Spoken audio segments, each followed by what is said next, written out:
clinging on as the powerful floodwaters rage around them. Relief as rescue arrives just in time.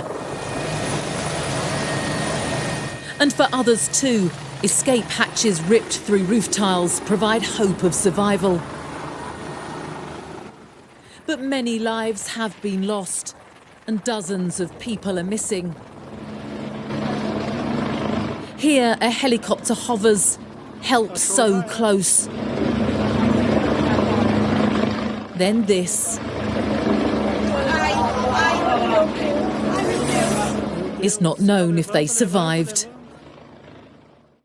The floods that have hit southern Brazil's Rio Grande do Sul are the result of intense and relentless rainfall.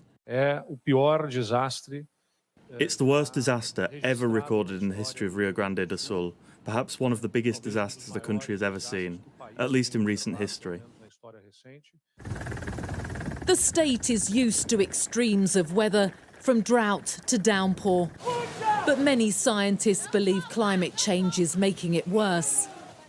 An extratropical cyclone in the same area in September left 50 people dead. Electricity, water supplies and communications have been cut across the state, making it impossible for many to find out if their loved ones are safe. So far, 24,000 people have been forced to leave their homes, and the destruction of this latest disaster is not done yet. Emma Birchley, Sky News.